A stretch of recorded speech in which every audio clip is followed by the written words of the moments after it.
Welcome to Dependable Flame, where we explore vintage petrol lighters, ashtrays, tobacconiana, and other useful mechanisms. Make yourself at home. Today we are still determining how to sell some of these. But some of them we can tell for sure. Like the Delmar, that is definitely one that is going to be sold off in a lot. I would say that unless this one improves drastically, which who knows, maybe it does, then this disc roller aluminum block lighter will be another good candidate to be sold off in a lot. The Jackson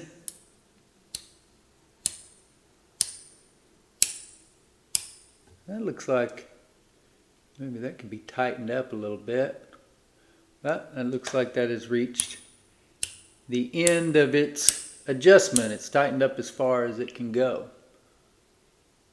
That also looks like there may be a Dunhill Blue Flint in that one, which the Dunhill Blues are typically a lot more likely to strike up a lighter than your other generic or just average Flints. The old Dunhill Blues were definitely a superior product and one that I wish we could still get a hold of. But the last two that I bought from the seller International Vintage Lighters, I believe that's the right name. Those two, when I got them, they weren't cheap. Maybe $15 a piece. Seems like I paid about $30 for two of them. Maybe a little bit cheaper. And then each of those would have had about 9 in them. And they were definitely a different product than the old Dunhill Blues. The blue coating on the Flint was much lighter, much brighter than the old ones.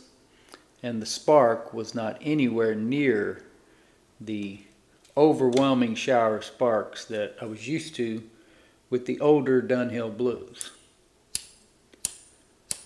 So I'm going to say right now that the Jackson is also going to go into the lot.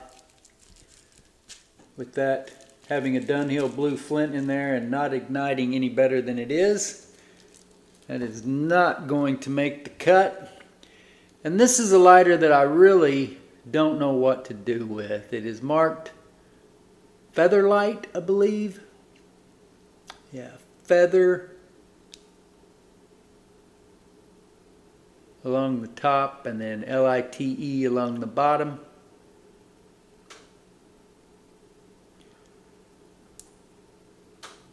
It's a smallish lighter for sure. And that old wick has disintegrated and has gotten somewhat spun up in the file roller. So we may go ahead and do a little bit of work on this one, make a separate video, try to get this lighter into a little bit better shape to where we can make that decision.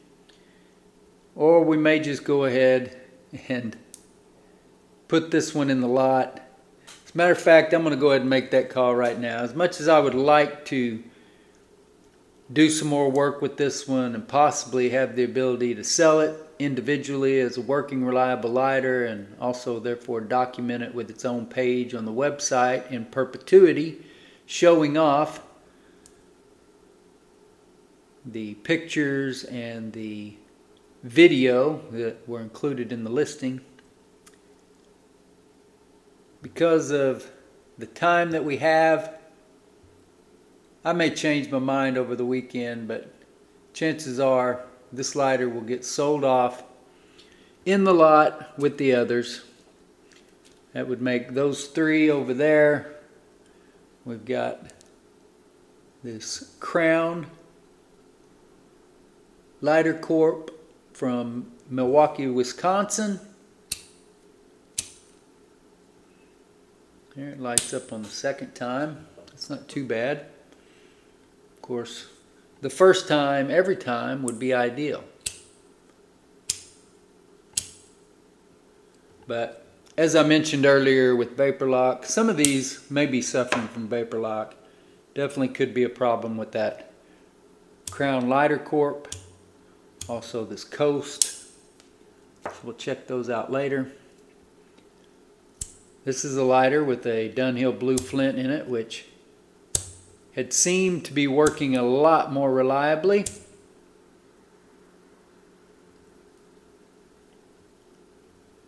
But again, that is once the fuel volatility settles down. And it's going to be difficult to see that in these videos. However many videos we end up editing out of this long video, just short of 30 minutes, we will probably get at least 3 videos out of this. So you'll see a lot of these across all 3 of those videos. Some level of reliability. They are igniting, but of the lighters that we have fueled up here today, none of them that are just setting my world on fire.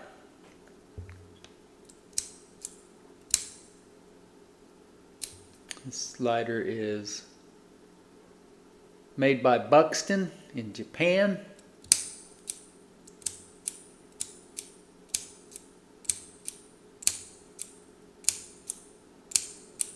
Boy, that certainly wouldn't seem reliable the way that it just whiffed on about 6 turns in a row there.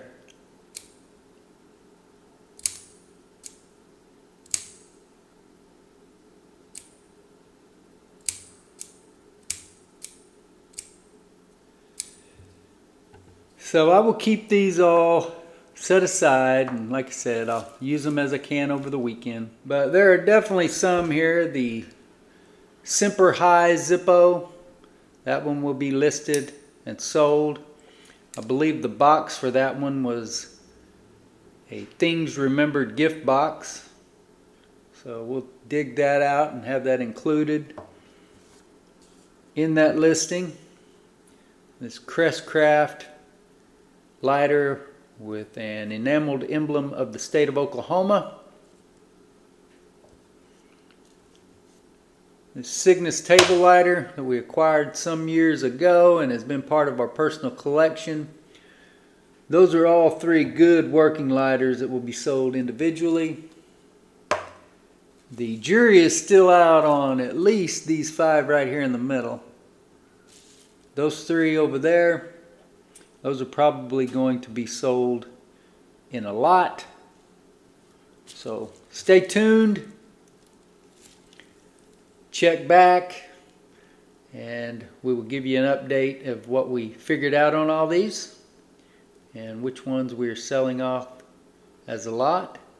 And the others you will see show up at dependableflame.com/current eBay listings.